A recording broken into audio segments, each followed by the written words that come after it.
Hi, I'm Alan McKay. I'm a visual effects supervisor in Hollywood. I've been doing this for about 25 years, working for Industrial Light and Magic, a lot of other big studios. I wanted to do a visual effects breakdown on Spider-Man Far From Home and discuss the visual effects process for the new trailer that just came out. So just a bit of background for me, I've been working at ILM, Blur Studio, a lot of other big studios on Superman, Star Trek, Transformers, a lot of other big Hollywood films. More recently, I worked on the Avengers Endgame poster that you've probably seen everywhere, which I'm really proud of. I worked with Bond in Hollywood on this, and what I wanted to do is give the perspective of a visual effects supervisor, breaking down the visual effects sequence from Spider-Man Far From Home.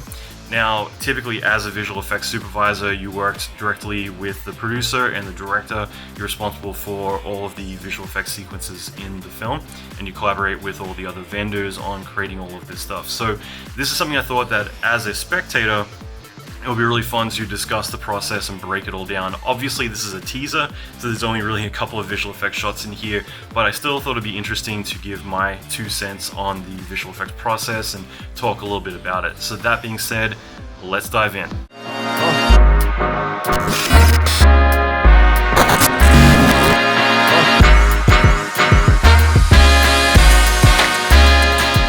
So diving right into this is the London Bridge on fire. It looks really cool. I guess with all these films, you need at least one iconic monument. So with Homecoming, you had the Washington Monument. This time around, something recognizable like this. So looking at this in particular, I'd say it's kind of tricky with these shots. This is digital water, digital bridge. Whether or not they went and shot all this, I would imagine they have, but just the fact that so much of this is digital, it really depends on the other angles that they're not showing in this sequence in the trailer. Because at this point, especially with Marvel, I've noticed that they prefer to have complete freedom, especially Spider-Man, where you're getting really interesting camera angles. They mightn't show as much of that here to keep it very cinematic, but when you have very dynamic camera angles, it's just a lot easier just to go entirely CG. But looking through all this stuff, like I love that as he's coming through the environment, you get a lot of digital sparks, digital embers, rain, or at least smoke, things like that. So just kind of breaking this down for a minute, a lot of this is just simulated fire, so doing fluid simulations. I'm not entirely sure who worked on the sequence. I gotta reach out, but I wanted to just do this video really quick. All this stuff, a majority of these are throwaway shots, but I do love what has been done in the big wide-angle shots here, all the large-scale effects and everything else. So yeah, it's really cool. Now, with the building visual effects shots here, this is entirely digital as well. These days, you tend to lean more towards doing everything digitally rather than doing practical shots where it's not necessary. So here, where digital character, all of this, it doesn't make sense to go and destroy half a building or do a miniature just to do this. But again, so this is all completely digital. One thing that I'm always going to pick on is whenever I see a lot of explosions, you tend to get the kind of spaghetti trails. So not that there's anything wrong with this, I would have done the exact same thing. But it's something that I always look out for because there's people who do it well and there's people who do it terribly. I like this. I think this looks brilliant. So diving right into this here, I'm not entirely sure who this guy is, whether it's Hydro Man or Sandman, burnt to a crisp. Shot looks cool. It's a quick throwaway shot. Me personally, if I was to pick this apart, I am not a big fan of it just for a few reasons, mainly sampling issues and scale. I hate picking on this stuff, but this is the sort of thing that I do for a living. So looking at stuff like this here, where there's like gaps from fast-moving fluids that are breaking apart, so they're not sampling enough times per frame. Just a lot of things like that. One thing, though, I want to point out is that typically with movie trailers, we end up having to do temps. In other words, we do a temp delivery maybe halfway through the film specifically for movie trailers. And so there's a lot of times where shots are incomplete and it's more about just getting them out for the trailer and then you continue to polish them. So in some circumstances, there's shots that have never been touched, and it's last minute editorial comes along and says, hey, we want to put this shot into the sequence, and then you got to go and resurrect the shot from scratch and build it all out very quickly. So a lot of times you'll look at movie trailers that don't look so good, and then the final shots look amazing. So again, I don't want to pick on this too much just because it quite possibly could be a temp delivery, but this is the only shot that I feel scale wise, considering he looks about 20 feet tall, just the look of the fire and everything feels a little bit low scale for what it is.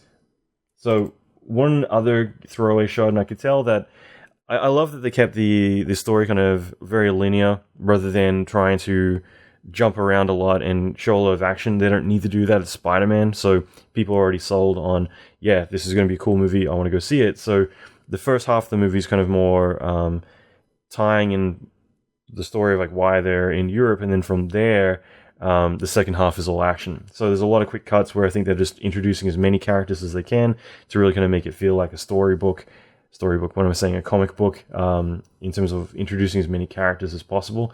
I'm assuming this is Sandman. If so, it's more of a Fantastic Four thing type of take on him, but it looks pretty cool. Again, I do feel like some of these shots are probably temps, so, this shot is what it is.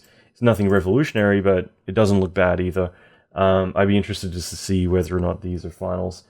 The big thing that I think is interesting to talk about is this stuff here, and this I can guarantee is all scanline just because it's what they do. If I had more time, I wanted to get this out this morning, but if I had more time, I would check in with them and just confirm that these are the sequences they're doing. Just for the record, the studios that worked on this currently are Framestore, ILM, Image Engine, Sony Pictures, Luma Pictures, and Scanline, RSP over in Australia, and then there's Territory Studios and Method. So I believe Method is just doing some shots specifically for the trailer, and that's a whole other conversation. So with that, ILM, Framestore do a lot of waterwork.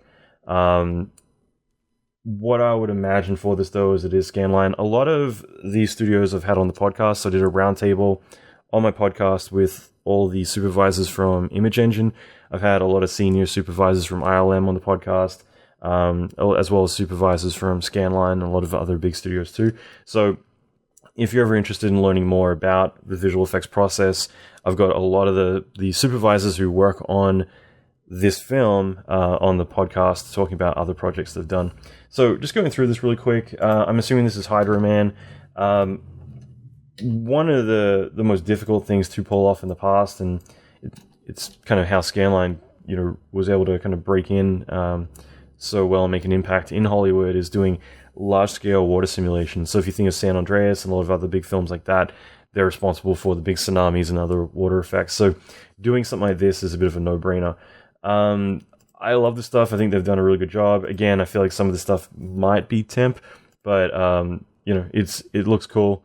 I think that the big struggle with doing shots like this are more to do with being able to showcase a defined character as well as still keep it large scale. Typically, the more you take off of a character, the more bare it is and the more it doesn't look as large scale. Usually it's the foam and all the kind of secondary effects that really demonstrate that something's large scale, and when you're introducing those, it's very easy to lose the definition that makes up a character. I feel like they've done a good job here on this stuff. I think it looks really cool. Also just having the variation in lighting, again, that's just a simple, subtle thing, but it's something that a small character, you're not going to get that. So just having these areas bright from the sun, and then over here possibly occluded from buildings or whatever, just again, in general, these subtleties just kind of help re-emphasize the scale, which is a really critical part. So usually the way that you would approach doing something like this, I know it's probably not the clearest frame, but you would have a 3D model animated of the character, and the whole point is that he would create all the fluid, so you'd be inheriting the motion of the liquid as it moves around. possibly emitting fluid based on the velocity. So if it moves really quick, you're going to get a lot of water. If it moves slower, it's going to be a bit more graceful. However you choose to do the emissions, but usually it's just a 3D animated character layering on lots of fluid dynamic simulations on top of that. And then those would usually be the base water sim, and then from there, doing all the foam, the spritz, the splashes, all the mist, all these different layers. Again, mist is one of those things that having that there reemphasizes the scale, because doing small scale water, you're not really going to see that. So I think this stuff's really brilliant. There's just a lot of really good subtleties in it. With the other effects I wanted to kind of quickly jump into, we got Mysterio here. The effects are what they are. I don't know personally too much about Mysterio, but obviously he's more from the Doctor Strange type world. The effects are what they are. I find what's interesting about Doctor Strange is just the high contrast sparks that are very hot. Lots of them, long streaks, even though you might not necessarily get that in real life when you're shooting on a camera lens. But this stuff here is interesting. That's going a different route where you don't get the brights. Usually, again, with doing magic or anything like this, it's very additive. And so it's easier just to go more glowy, making everything additive, layering on top, being very hot. Think like the blue sky beams in every single Hollywood film lately. So to have these not additive and more ghostly, it's kind of interesting, just because, again, it's just easier to not go that route. But you can tell here they've kind of, if this was a brightness curve, here's 1, here's 0, you can tell it's kind of crunched down, or at least intentionally not built that way. So it's kind of interesting. It's a bit more refreshing to kind of look at what's been done, how do we avoid the cliches that everyone typically has. So, like I said, I wanted to quickly go through these effects. There's a lot in a short amount of time, but they're all very quick cuts, and there's more a teaser specifically just to introduce like all the action, set the scale of what this film's going to be like. I think from my guess, I'm thinking Mysterio is kind of the one responsible for kind of bringing all this chaos into London. So because of that, I imagine there's going to be a lot of just random different occurrences throughout the film, which is interesting rather than it being more solely focused on one particular thing. So that's kind of the turbulence of the pacing of the film. So I think that it's cool because it'll introduce a lot of excuses to do lots of cool stuff like this. Like, hey, let's go and have this fiery lightning storm or whatever over the London Bridge. A lot of this stuff looks really cool, but I'm more kind of curious to see what comes next. So obviously introducing, lots of large-scale characters seems to be the kind of main focus of this, especially if Mysterio is more of a humanoid character, more simple in terms of scale and everything else. It makes sense to start introducing all these bigger environment effects, having Hydro Man, Sandman, things like that. So these sorts of things, like I said, could very well be temp, and that's why with trailers, like a good example is Transformers 3. I just remembered I worked on that movie. So Transformers 3, I remember some of the shots that Digital Domain did in the trailer look terrible. They look freaking terrible, but then you see the final film, they look amazing. Like I'm really impressed with what they did on that film for their sequences, and they're actually our client for the film too. But it's interesting to look at that as one of many examples of where the progression will evolve when they get to the final shots, because a lot of this stuff is kind of like, hey, we got a week, we got to make something, and then later we're going to refine and revise it and improve on it. So hopefully this helps. Again, I just kind of wanted to do this as an experiment, talk about the visual effects and break down some of the stuff. Again, a lot of this stuff is entirely digital, and that's kind of the direction that Marvel's taken, where that way they have complete freedom to do what they want, and they're not locked as much into principal photography, but instead being able to choose the angles, the takes, and everything else that they want, and have a lot more freedom there. So I think that's partially just to do with being able to book all the talent all at the same time. You're kind of constrained. There's not as much of a chance to do pickups and reshoots, so it makes sense just to go digital. And that's why I'm really blown away with Marvel, how ambitious they get. They'll have full frame hero shots of heroes that are entirely digital and just kind of pushing it that far. So blows my mind that they're doing that stuff, but that's why like a lot of these shots tend to be entirely digital. Okay, so I hope you found it valuable. This was a lot of fun. Again, it's just a bit of an experiment doing a teaser trailer since there's not too much to go in there, but at the same time I thought it'd be fun to discuss it from a visual effects supervisor's point of view.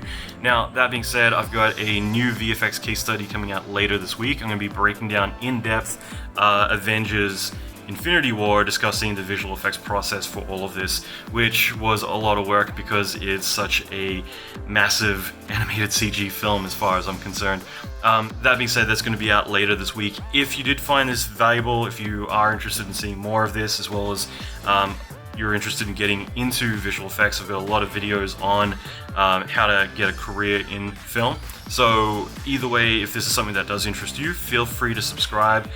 It would mean the world to me if you could share this around, and let me know what you think of this, as well as other films or possibly trailers that you would like to see. I'd love to hear your feedback, as well as any insights into other projects you want to see covered in a visual effects breakdown. So that being said, I'm gonna let this go. Thanks for listening. I appreciate your time, and I'll talk to you soon.